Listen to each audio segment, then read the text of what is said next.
अरे बच्चों, आज हम अंतरा से 11th क्लास की अंतरा से एक और लेसन भारतवर्ष की उन्नति कैसे हो सकती है, इस लेसन को लेकर हाजिर हैं, जिसको भारतेंदु हरिश्चंद्र ने लिखा है। तो आज हम इस पाठ के सारांश पर चर्चा करेंगे। वास्तव में ये भारतेंदु जी का एक प्रसिद्ध भाषण है जो उन्होंने बलिया में दिया था। बलिया में एक मेला था, वहाँ पर उन्होंने ये भाषण दिया था। व्याख्यान था ये उनका, दिसंबर 1884 में। आज के संदर्भ में इस पाठ को हम इस रूप में लेंगे कि भारतवर्ष की उन्नति कैसे हो सकती है। तो क्या क्या बताया था उन्होंने अपने इस व्याख्यान में।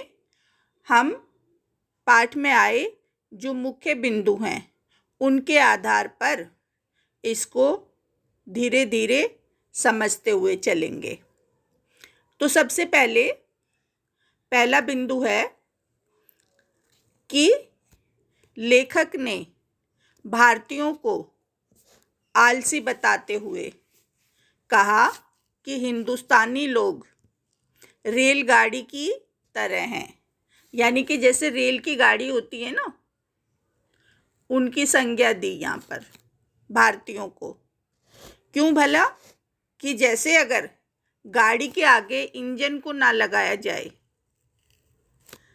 तो उसको नहीं चलाया जा सकता। इसी प्रकार यदि हिंदुस्तानी लोगों को भी उनकी शक्ति ना बताई जाए, उनका बल और उनका पौरुष याद ना कराया जाए, तो वो खुद अपने निर्णय नहीं लेते, खुद आगे नहीं बढ़ते। कहने का अर्थ है कि भारतीय लोगों में इस प्रकार का आलस है कि वो स्वयं अपने निर्णय ना लेकर उनको एक नेतृत्व चाहिए। जैसे गाड़ी को चलाने के लिए इंजन की आवश्यकता होती है, ठीक उसी प्रकार जो भारतीय हैं वो आराम से आलस से बैठे रहते हैं और कुछ नया करने की नहीं सोचते। यानी कि स्वयं कुछ नया करने की उनमें वो शक्ति, वो सामर्थ्य, वो बुद्धि उनमें डेवलप्ड नहीं है। ये पहला एक उन्होंने बताया कारण कि भारत की उन्नति क्यों नहीं हो रही है। इसके बाद जो दूसरा बिंदु है उसके बारे में बताया कि ऐसा नहीं है कि भारत में लोगों के पास सामर्थ्य और शक्ति नहीं है। उन्होंने एक उदाहरण से बताया कि पुराने समय में भी बहुत कम संसाधन होते थे, यानी कि साधन कम थे, तब भी हमारे यहाँ के लोगों ने कम संसाधनों में भी बहुत अच्छी वेधशालाएं बनाई। तो आज क्यों नहीं विकास किया जा सकता? आज जब हमारे पास साधन भी हैं, अच्छी तकनीक भी है, तो हम अगर पुराने समय में बहुत अच्छी वेधशालाएं बना सकते हैं। यहाँ पर उन्होंने एक उदाहरण भी दिया कि विदेशों में जो 16 लाख की लागत से बनी वेधशाला है, उसका समय भी हमारे यहाँ कम लागत में बनी हुई, यानी कि बिल्कुल ही हमारे देश के लोगों ने बहुत ही छोटी चीज़ों से उसको बनाया और उसका समय भी एकदम उसके बराबर ही सही आता है। तो फिर ज़रूरत किस बात की है? ज़रूरत है कि आम लोगों को कोई प्रेरित करे।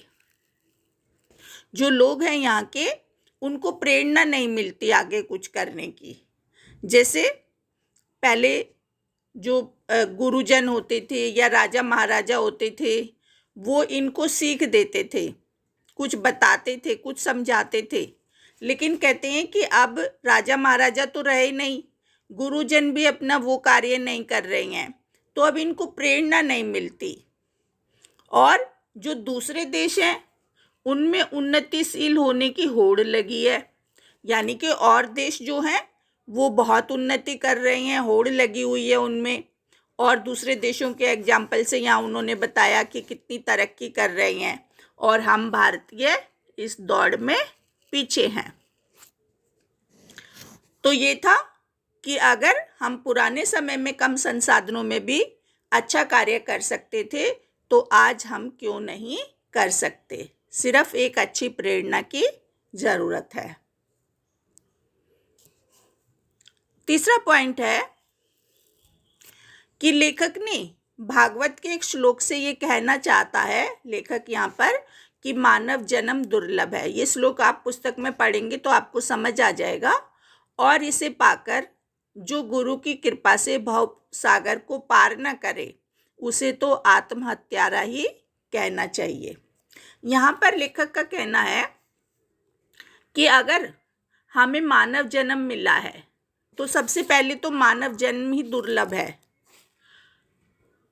ऐसा माना जाता है। और अगर हमने इसको पाकर भी गुरु की कृपा से भवसागर पार नहीं किया, यहाँ पर भवसागर पार करने का अर्थ ये है कि हम अपना देश को, समाज को अपने लिए कुछ अच्छा करें, आगे ले जाएं, तो हम उसे क्या कहेंगे? जो कुछ नहीं कर रहा मानव जन्म पाकर भी, तो हम उसे कहेंगे वो तो एक तरीके से आत्महत्यारा ही है। यानी कि मानव जन्म लेकर भी उसने इस जीवन में कुछ नहीं किया। तो अंग्रेजों के राज्य में जब सब प्रकार का सामान और अवसर है, यहाँ पर उनका एक इशारा ये भी है कि अंग्रेजों ने हमें बहुत साधन भी दिए, तो फिर भी हम क्यों नहीं उन्नति कर सकते? तो क्या ये हमारा अभाग्य और भगवान का कोप ही है? यानी कि हम इसको क्या समझें कि या तो हमारा ये अभाग्य है कि हमारा भाग्य अच्छा नहीं है, या फिर भगवान का कोप है। कोप का मतलब गुस्सा, क्रोध, या मतलब हमारी तरफ से भगवान की निगाह हमारी तरफ नहीं है। यानी कि सब कुछ होते हुए भी यदि मानव जन्म मिलने के बाद हम भारतवासी अपनी उन्नति नहीं कर सकते तो ये जीवन ऐसा ही है जैसे कि हम अपने ही आत्महत्यारे हों। ये था तीसरा पॉइंट। आगे चलते हैं। चौथे पॉइंट में यहाँ पर लेखक ने क्या बताया कि हमारे देश में गरीबी भी है और कुछ लोग ये कहकर छूट जाते हैं, क्या कहकर छूट जाते हैं? कि वे अपना पेट पालें, अपना पेट पालने में लगे हैं या देश की उन्नति करें। यहाँ पर लेखक का इशारा है कि जो गरीब लोग हैं वो क्या सोचते हैं कि उनको 2 वक्त की रोटी है, अगर वो अपने लिए उसका ही इंतजाम अगर वो कर पाते हैं तो वो सोचते हैं उनके लिए वही सबसे बड़ा काम है। तो वो इससे ज़्यादा देश की उन्नति के बारे में और क्या सोचें। लेकिन कहने का अर्थ यहाँ पर क्या है कि गरीब लोग भी देश की उन्नति में भागीदार बन सकते हैं। यहाँ पर लेखक ने उदाहरण भी दिया कि विदेशों से इस बात की सीख लें कि अगर वहाँ पर गरीब भी लोग हैं, किसान भी लोग हैं, गाड़ी चलाने वाले लोग भी हैं, ड्राइवर भी हैं, तो कहते हैं वो जितनी देर उनका मालिक गाड़ी से उतर कर जाता है उतनी देर वो गाड़ी का कोचवान जो है वो अखबार पढ़ता है, उससे कुछ सीख लेता है। किसान ये सोचता है कि वो कैसे कोई नई तकनीक निकाले, कैसे अच्छा खाद बनाए कि अगली बार उसकी फसल और अच्छी हो सके। यानी कि नित नए तरीके निकाल कर वो लोग गरीब होते हुए भी उन्नत होना चाहते हैं। लेकिन हमारे यहाँ के गरीब लोग क्या सोचते हैं कि 2 वक्त की रोटी का जुगाड़ हो गया, बस बहुत है। तो भारत में एक और बात भी है कि जो खाली वक्त है उसमें लोग निकम्मापन करते हैं, हुक्का पिएंगे, गपशप करेंगे फालतू की, यानी कि देश के विकास के लिए कुछ नहीं सोचते।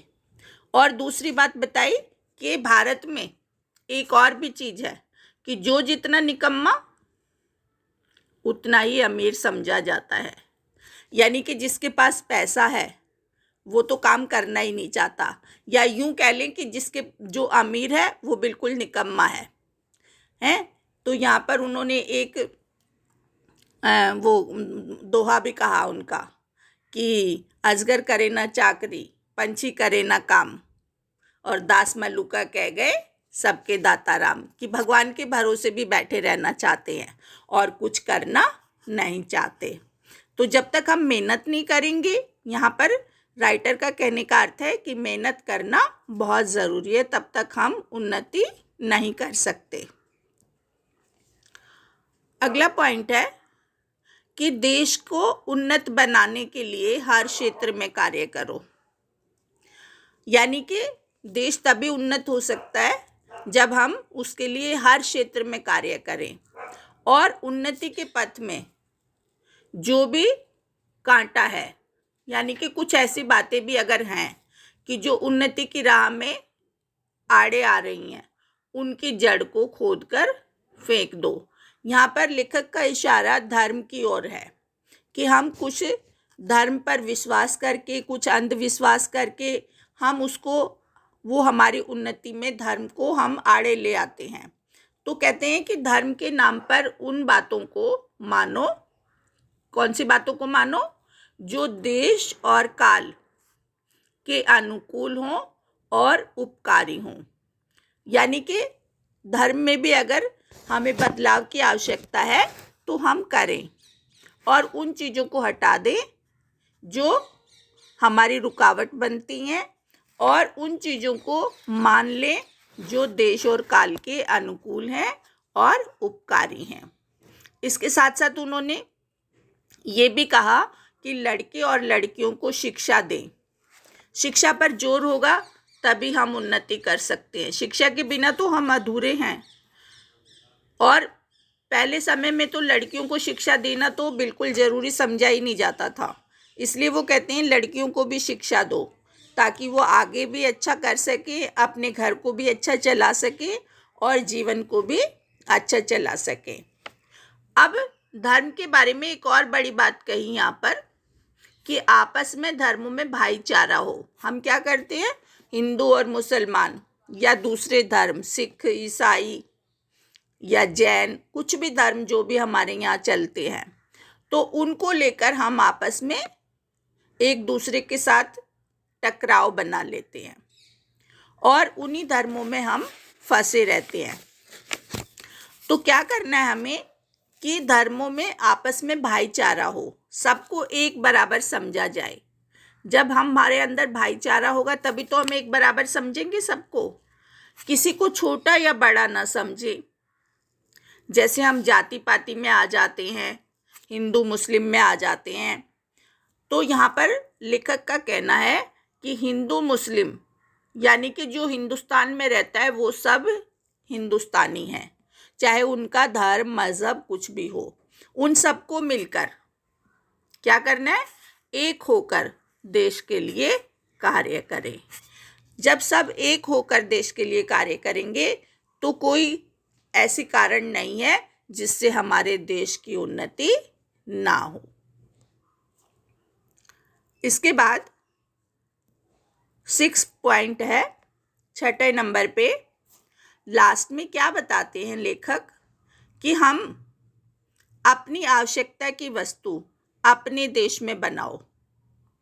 एक और बड़ी बात है यहाँ पर कि हम छोटी छोटी चीज़ों के लिए भी विदेशों में अपना पैसा, यानी कि अगर हम विदेशों से कोई चीज़ें मंगाते हैं तो हमें उसके बदले में अपने देश का धन देना पड़ता है। तो यहाँ पर लेखक का कहना है कि यदि हम अपनी आवश्यकता की वस्तु अपने देश में बनाएं, यानी कि कपड़े हैं या हमारी दैनिक आवश्यकताएं की चीज़ें भी अगर हम बाहर से मंगवाते हैं तो हम क्या करते हैं, हमारे देश का बहुत सारा धन, क्योंकि बाहर के देशों से अगर हमने जो चीज़ें मंगवाई उसके बदले में हमें धन तो देना ही पड़ेगा, उसके बदले में हमारे देश का जो धन है वो बाहर चला जाता है। यदि हम उन्हीं चीज़ों को अपने देश में बनाएंगे तो एक तो हमारे लोगों के लिए रोज़गार की स्वरोज़गार होगा, और हमारा जो बल है उसका इस्तेमाल होगा, और हम अपने काम की वस्तुएं अपने ही देश में बना पाएंगे। तो यहाँ पर लेखक का कहना है कि जो हमारे देश का धन है वो बाहर नहीं जाएगा, और वो धन हमारे देश में ही रहेगा और हमारे देश के विकास में और स्वरोजगार पैदा करने में काम आएगा। और अंत में, पाठ के अंत में उन्होंने कहा कि परदेसी वस्तु और परदेसी भाषा का भरोसा मत करो। परदेसी वस्तु तो यही हो गई जो हम बाहर से मंगाते हैं, और परदेसी भाषा यानी कि अगर हम अपनी भाषा को अच्छा मानकर उस भाषा में ही उन्नति करते हैं तो कहते हैं उस पर भरोसा रखो। परदेसी ना तो वस्तुओं पर भरोसा करो और ना परदेसी भाषा पर भरोसा करो। फिर क्या करो? अपने देश में अपनी भाषा में उन्नति करो। तो यदि हम अपने देश में अपनी भाषा का सहारा लेकर उन्नति करेंगे तो फिर हमारा देश जरूर उन्नत होगा और विकास की राह पर अग्रसर होगा। तो अपने इस भाषण में भारतेंदु हरिश्चंद्र जी ने भारतवर्ष को कैसे उन्नति की राह पर आगे लगाया जा सकता है, कैसे अग्रसर किया जा सकता है, इन सब बातों पर विस्तार से चर्चा की। जब आप पाठ पढ़ेंगे तो बहुत सारे दृष्टांत, बहुत सारे उदाहरण आप पढ़ते हुए चलेंगे और इन बातों को ध्यान में रखते हुए यदि आप लेसन को पढ़ेंगे तो उम्मीद करती हूँ कि आपको ये लेसन अच्छे से समझ आ जाएगा। अगर फिर भी आपका कोई क्वेश्चन है, आप कुछ पूछना चाहते हैं तो मुझे अवश्य बताएं। Thank you.